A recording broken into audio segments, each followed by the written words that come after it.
Most of the time, women that have been betrayed in love would think of revenge and hatred. But in this movie, the female protagonist named Kaio shows sacrifice, self-respect, and an understanding of her self-worth. The first part of the movie is set in China in 2001. The country's economy is quickly growing and expanding, leading to globalization. Because of this, most of the coal mines are getting shut down, if not reduced to minimum manpower. One of these coal mines is located in Datong, in the province of Shaanxi. Kaio is a native here and a well-known gal because of her relationship with the mob boss, Bin. Kaio is a pretty, warm-hearted woman. The locals and the members of the gang respect her, not because of her relationship with the high-ranking gangster, but because of her easygoing and dependable attitude. She also takes care of her father, who is very passionately against the closure of the coal mines where he worked. Her boyfriend, Bin, is a respected gang leader. He holds the sector of Zhonghu, or underground gangsters, in Datong. No one dares touch him or his girlfriend. However, even though they are not violent, there are still rivals who want to dethrone Bin and claim the top spot. Together, Bin and Kaio are well accepted in their circle, often attending disco dances and gambling houses. There are even times when Kaio would pour several bottles of liquor into one basin, and then Bin and his brothers would scoop their drink from there, as a symbol of brotherhood. That's how close-knit they are. Bin's top boss, Yang, is also fond of the couple. As proof, he visits them in the dance club they own, bringing his own pair of ballroom dancers for his entertainment. He gives money for Kaio's expenses, and personally talks with Bin about some private business matters. Bin assures him he can trust him to work on the matter. But a few days after, they hear the news about Yang passing. Some youngsters have targeted him and stabbed him in the parking lot. Bin and Kaio visit Yang's funeral and comfort his wife. They have also brought with them the ballroom dancers to perform for Yang for the last time. The couple leads the visitors in lighting incense, as a sign of respect for the lost. After this, they take a walk and discuss their future. Kaio wants to settle down with Bin and move to another province. She thinks it won't be too bad to start anew. She has dreams of her own, one of which is to provide comfort for her father. But Bin doesn't want to, saying that staying in Datong and controlling the businesses there would be more profitable for them and the gang. She doesn't push the issue further. As Bin walks further, a young man hits him with a metal pipe on his leg. The perpetrators, for there are two of them, are apprehended. Normally, they would have been given brutal punishments. But because of Kaio's influence and Bin's patience, they are let go with a few bruises on their face. A few days later, the couple walk along a meadow, where they can see a dormant volcano from afar. Kaio is curious whether the volcano is still active or not. Then she reflects that volcanic ashes must be pure. After all, anything that burns at high temperatures is made to be pure. Then their discussion turns to the gun that Bin has always carried since the incident. Kaio is not exactly scared of it, but she thinks that it only gives a fake sense of confidence against enemies. In addition, it's also illegal to carry firearms without permission. She's more scared about the police knowing about it. Bin explains to her that he's part of the Zhonghu world, therefore it's expected of him to carry a gun. Kaio solemnly says she's not part of it. As a solution, Bin guides his girlfriend on how to handle a gun. Then he urges her to fire 2 shots. She is not fond of it, as she turns her head away from the gun. But perhaps, in the eyes of Bin, the concept of Zhonghu is now ingrained in her. Not violence or brutality, but brotherhood and community. And this will change both of their lives from that point on. The next day, the couple meet Lin Jiadong and his sister, Jiayan. Jiadong has been imprisoned for 18 months. During his time, he learned how to do business. That's why he plans to build one, after he expresses his gratitude to Bin. After their meeting, Bin and Kaio drive their way to a restaurant to have dinner, when suddenly they get surrounded by motorcycles. All the riders are young men from a rival gang. They block the car. Then they get off their motorcycles and pound on the car's windows, taunting its occupants to come out. The driver gets out first and fights the assailants. But there are too many of them, and soon, his shirt gets bloody. Seeing no choice, Bin gets out and joins the fray. At first, he gets the upper hand. But the assailants overpower him through their numbers. They capture him and start bashing his head onto the hood. Kaio sees all this happening. She'll get her head bashed in next, if she doesn't do anything. So she grabs Bin's handgun, cocks it, and gets out of the car. She fires the first warning shot. Every assailant steps away from Kaio. They don't dare seize the gun from her, afraid that the next shot will be pointed at them. The ones who hold the bloody Bin let him go. Then Kaio fires another shot in the air. Because of this incident, the police arrest her for illegal possession of firearms. Kaio hides the truth from the officers, that the gun truly belongs to Bin. Instead, she lies that it's hers. She is sentenced to prison for 5 years, and Bin for 4 years. While in prison, Kaio loses her youthful glow and becomes mature-looking. She gets visits from her sister, but other than her, no one has visited Kaio. not one of the gang members, nor Bin, who got released a year early. After serving her prison time, she learns that Bin has gone to Hubei province, where he now resides. She is disappointed to know that he was not there when she got released, so she decides to travel there to confront him. She rides a commercial boat that travels via the Three Gorges region of the Yangtze River. All she has is her backpack, her shoulder bag with her remaining money and her ID, and a bottle of water. Sharing a room with her is another woman, who is also traveling to Hubei. She tries to set an appointment with Datong, and after several calls, she gets in. Kaio is so focused on this that she doesn't notice the woman has gone away. She immediately searches her things and realizes that her money and ID are gone. She looks for the woman throughout the boat, but she realizes she must have left at another port. Frustrated and disappointed, Kaio continues her journey until the boat's last stop. When she disembarks, she looks back at the boat. She has no money to buy a ticket home. She's not even sure if she'll find Bin here, but she has come a long way to not go on. She must look for her boyfriend and settle things between them. She walks along the street, looking haggard and sweaty. She has simple but decent clothes, far from the colorful ones she once wore. Finally, she sees the building. Datong now owns it, and it seems like one of the more successful businesses in town. Thankfully, he meets her. He also reintroduces her to his sister Jaein. Kaio doesn't waste any time and immediately asks for Bin. Datong claims that after Bin got released from prison, he came here to start his new life as a legitimate businessman and left the gangster life in Datong. As of now, he owns one of the power plants in Fengji, but Datong claims it's none of his business. He picks up his staff bag full of golf clubs and puts it inside another room. What Kaio doesn't know is that Bin is actually there, hiding in that room, and not wanting to meet her. Whatever his reason for hiding himself from his former girlfriend is yet unknown. But it says a lot about his character, and it contrasts strongly with Kaio's perseverance. Meanwhile, Jaein talks with Kaio and inquires about the time she served in prison. Kaio is uncomfortable about this, but she answers politely. Then, as gently as she can, Jaein reveals that she's now in a relationship with Bin. Kaio could have cried then and there. She could have made a scene, or even gotten physical with Jaein. After all, she has the right to do so. She sacrificed 5 years of her life for him, only to find out that he has replaced her because she's not useful to him anymore. Instead, she chooses to remain calm and rational. She is not exactly surprised that Bin has a new girlfriend, but the truth stings nonetheless. She maintains her resolve about meeting her former boyfriend. Her business is with him, and she needs to hear him say the words. After that, she leaves the premises. She walks along a street full of shops and people. Then, she climbs up to a park, where a group of daytime performers is working. They announce their upcoming show at the town's auditorium. Then the main performer starts singing a song and serenades the crowd. Kaio is simply in awe at all of this. That's why she gets surprised when the singer offers her a flower. She hesitates to accept it, but eventually, she does. She continues walking until she happens by a man who publicly announces that a wedding is about to start.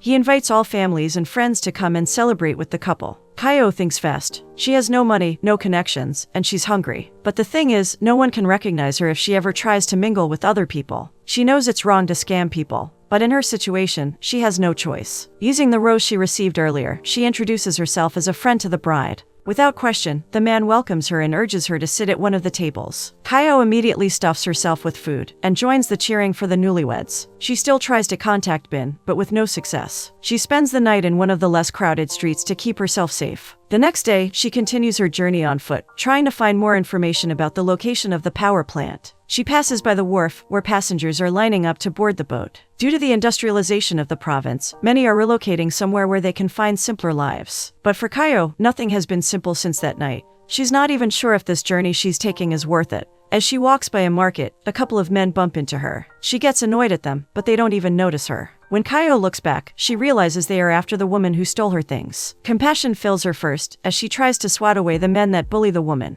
After they have gone, all her frustrations toward the woman rise to the surface. She demands she gives back her money and her ID. She even hits her with her trusted water bottle. Fortunately, the woman still has her conscience, and returns everything she stole. Kaio proceeds to a large restaurant to eat some good food. There, she strategizes on how to gain some money. She waits for the right man who might fall for her tactics. The first one is an elderly man. She approaches him and pretends to be an angry elder sister, who wants justice for her lonely and pregnant little sister. But the elderly man doesn't fall for this. Perhaps he's been in this situation before, or he has been scammed the same way. Either way, it doesn't work, and he shoos Kaio away. Then she sees another man, this time younger and more attractive. She follows him and employs the same scam on him. It works. It seems like the young man is rich and has been living his wild and carefree life. He gives enough money to Kaio, thinking it's to support the baby. Successful with her con, she hails a motorcycle and rides towards one of the power plants in town. A few hours later, heavy rain falls, drenching Kaio and the rider. They move under a bridge for shelter. She can see the power plant from afar. She is still unsure whether Bin is there, but she has to try. The rider leers at her, obviously thinking about getting it on with her. Kaio feels terrified about her safety. However, she thinks of an idea and uses her situation to her advantage. She pretends to be excited about it.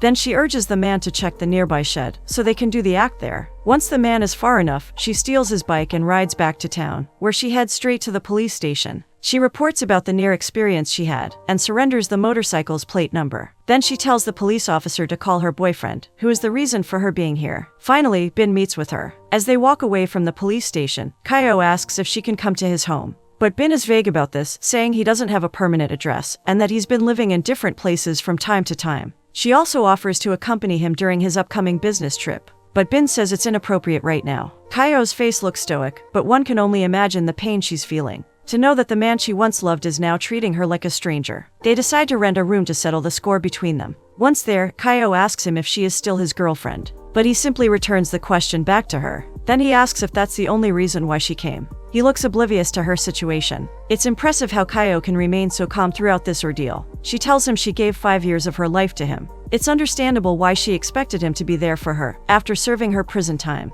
She traveled all the way from Datong, acted like a gangster, only to receive this cold treatment from him. Bin asks if he's really that important to her, to which she says yes. Then, he changes the topic to make it about him. He says that after he got released, no one from his gang was there to welcome him. It hurt his pride so much, knowing that his status as a gang leader had changed overnight. He came here to change his life, intending to become a successful businessman and spite his former brothers. When Kaio asks him to return with her, he says he can't. He's no longer a gangster, therefore he has no part in her life anymore. She closes her eyes and breathes deeply. She knows she has done everything in her power to go back to Bin. She even considers forgetting everything, just to be by his side. But everything has a limit. Since starting her journey, she knows that there's nothing in him for her to return to. All the doubts that she had before meeting him have vanished. They have been replaced by a hollow feeling that anyone gets when getting lost in life. At least, in this case, she will get the closure she deserves, no matter how painful it is. Gathering all her remaining self-respect, she says that starting from that moment on, everything is over between them. Bin tries to pacify her by expressing his gratitude for saving him.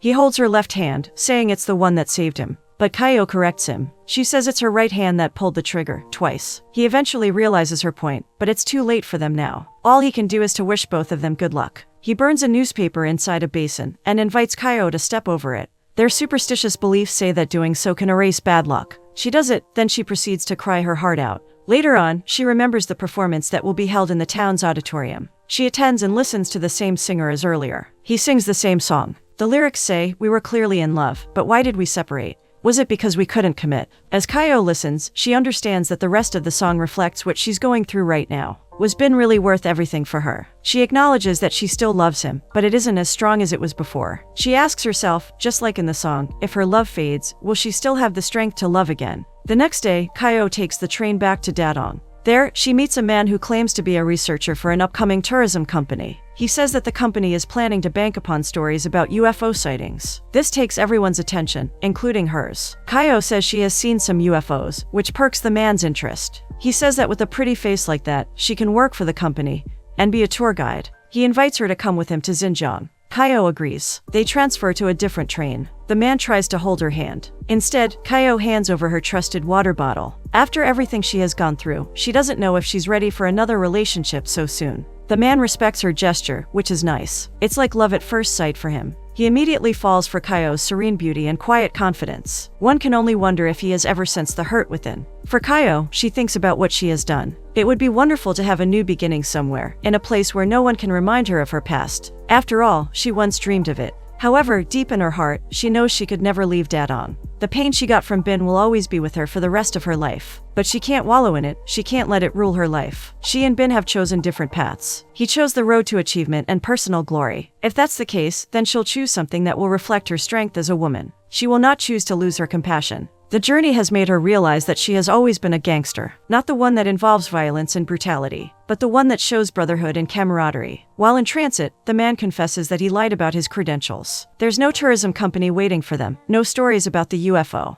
He only invited her because he's fallen for her. Later, when the man is deeply asleep, Kaio takes this chance to get off the train. She walks towards the next train station. During her walk, she eventually sees a UFO. She smiles, thinking that there's hope in starting again. 11 years have passed since then. Progress has become very evident in major parts of the country. Bin is now disabled. Both his legs have become paralyzed, requiring him to use a wheelchair. He returns to Datong and calls the only person he is sure won't look down on him. Indeed, after a few hours of waiting, Kaio comes for him. She is surprised to see his current condition, but she doesn't make any comment about it. She brings him to the old mahjong parlor, where they used to gamble when they were still a couple. Kaio is running it. She has also taken some of Bin's former associates to work for her. In a way, she has nurtured what was left of the gang when Bin left them. She has gained back the respect that people once gave her. The gang isn't as strong as it was during its glory days, but it's evident that everyone has found a home under her governance. Meanwhile, Bin has become surly and aloof. He stays on a wooden bed all day, comforted by cushions that will cater to his needs. He acts like he's still the boss. He yells at the old chef to go away. Bin talks to his former associate, the young driver who was with them on the night he got arrested.